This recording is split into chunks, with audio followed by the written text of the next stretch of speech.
Welcome back, YouTube. So today, well, I need to replace the blade on my bandsaw here.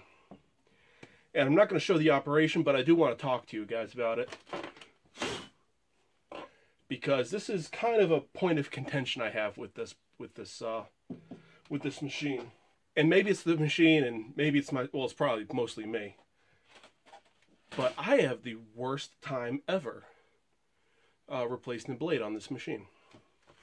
Now, I got this about a year and change ago, year and a half ago, right before I started the channel. And it's actually saved my butt quite a few times how efficient it is and how easy it is to do things on it. Because, I don't know if you see my rickety lumber rack there, but all that was just like 3 or 4 pieces of wood, and I ripped everything down on this guy. It was so easy just to feed all the material right through. Oh, that's curious. Normally when the blade breaks, it breaks up here and it bunches into this giant tangled mess. And this time it didn't. But yeah, I always have a bear of a time working on this thing. Now, I always check where it breaks just to see what the metal content is. It's not too easy to see, and there's no way I'd be able to get it on camera. But normally it breaks at the weld. This one didn't. But there are multiple stress fractures running all along the blade. I don't even know how this thing lasted as long as it did. Normally these Bosch blades, they break early and they fail catastrophically. I don't know why, but it scares the living daylights out of me every single time. So I'm also keeping all these blades to try and maybe forge them all together, like weld them all together. I don't know if that'll be a good idea or not, because the bands are the strips of steel are so small and thin. Wow, that is a huge fracture right there. I don't know if you guys can see that. Right there. Big stress fracture right across the blade. Right at the bottom of the valley between teeth. Now, I don't know if there's better quality blades out there or not. If you know of any, please let me know. But this one actually works pretty good for most of the wood I work on. I mostly work on softwoods. But like when I'm making pipes and stuff, it's cherry. I do a lot of small things with oak, black walnut. This black walnut I have that I make pipes out of.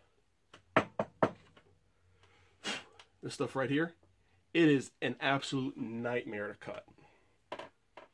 I don't know if the blade's underpowered or I'm using the wrong blade.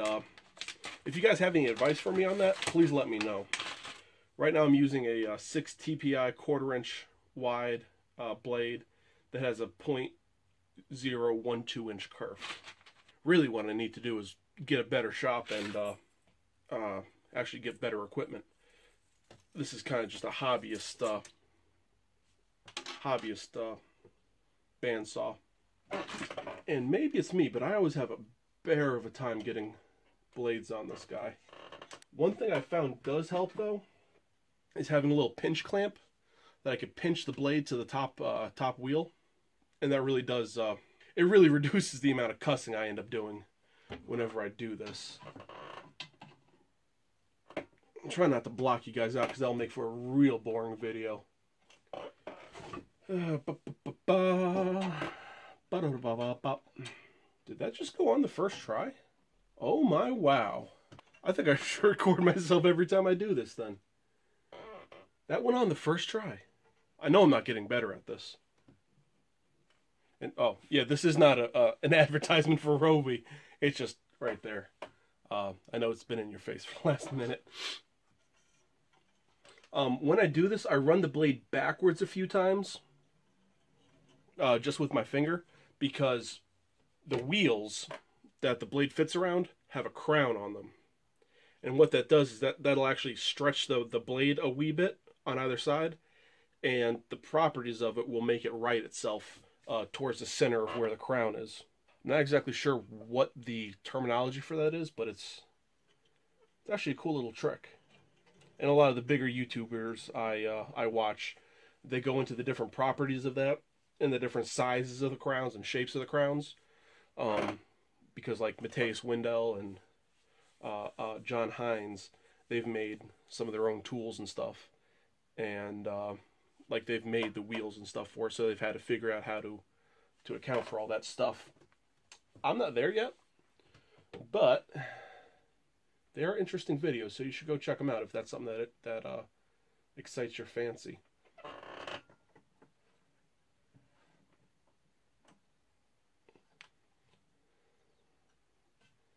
Wow, I can't believe that worked the first time. You guys have no idea how flabbergasted I am.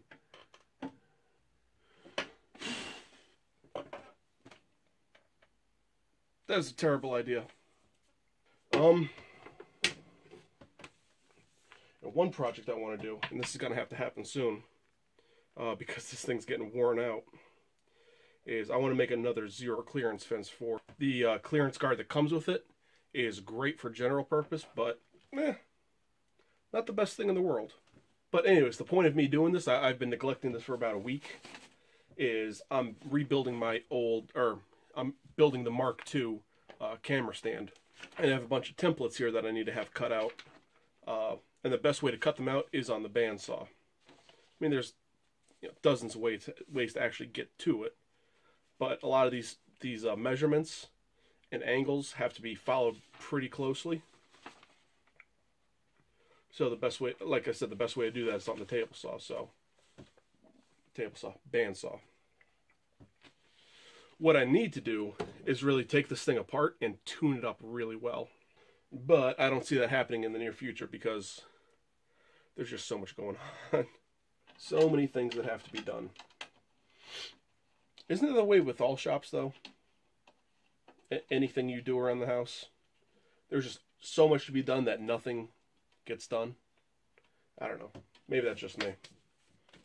But it seems like progress happens at a crawl because other more important things pop up and go away really quickly.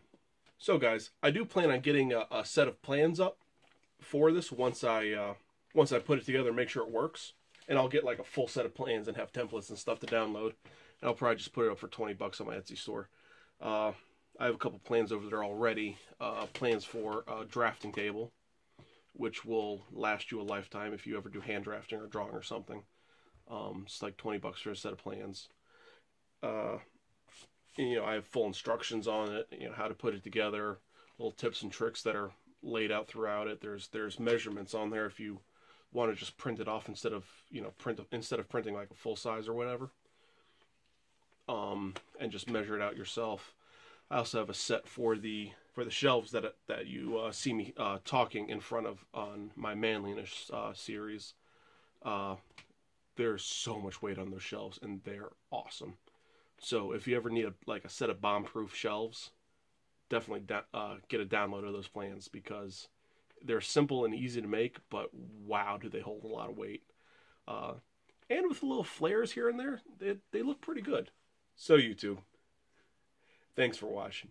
I know this wasn't like a normal build video or skill builder or tip or trick or whatever. This is just me talking and kind of rambling on about my machine here, my bandsaw. So if you have any tips or tricks for putting things together or to quickly diagnose problems for it, please let me know in the comment section below. And if you're new here, I release new content every Monday and Friday. Every Monday is the Manliness Monday, where I teach you how to be a gentleman. I teach you like shaving stuff, beard stuff, gun safety, and just talk about stuff. And every Friday, I usually do a project video. This is a little bit different than my standard fare. But it's something that had to be done, and I figured I'd talk to you guys while I did it. So if this is content that you're interested in, or if you enjoyed this video, please hit that subscribe button. I'd really appreciate it. Otherwise, and thank you for helping me make a better world, one kerf at a time.